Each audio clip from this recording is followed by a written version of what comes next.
back to Reading with Rhea. In today's video, we'll be reading another fairy tale called The Elves and the Shoemaker, as told by the brothers Grimm. There was once a shoemaker who worked very hard and was very honest, but still he could not earn enough to live upon, and at last all he had in the world was gone, save just leather enough to make one pair of shoes. Then he cut his leather out, all ready to make up the next day, meaning to rise early in the morning to his work. His conscience was clear and his heart light amidst all his troubles, so he went peaceably to bed, left all his cares to heaven, and soon fell asleep. In the morning, after he had said his prayers, he sat himself down to his work, when, to his great wonder, there stood the shoes already made upon the table.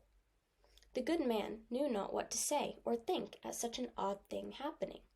He looked at the workmanship. There was not one false stitch in the whole job. All was so neat and true that it was quite a masterpiece.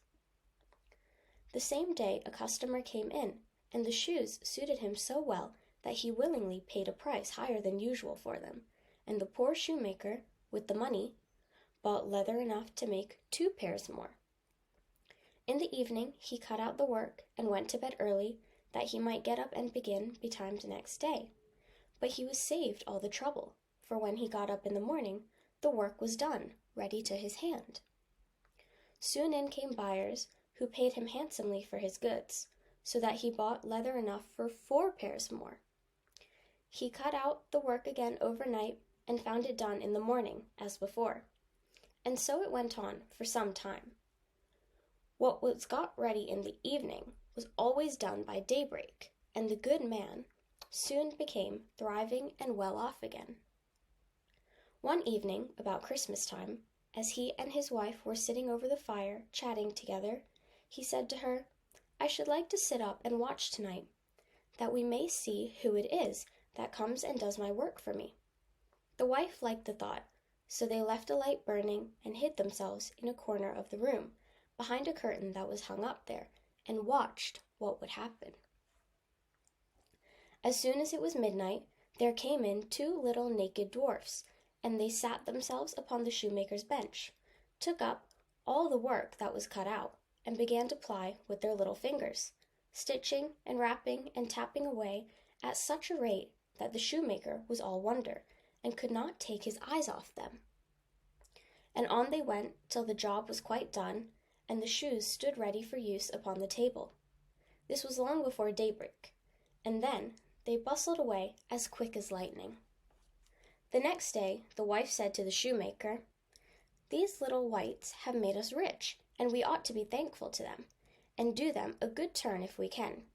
I am quite sorry to see them run about as they do, and indeed it is not very decent, for they have nothing upon their backs to keep off the cold.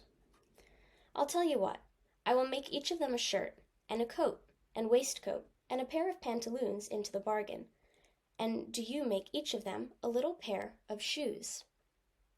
The thought pleased the good cobbler very much, and one evening, when all the things were ready, they laid them on the table, instead of the work that they used to cut out, and then went and hid themselves to watch what the little elves would do.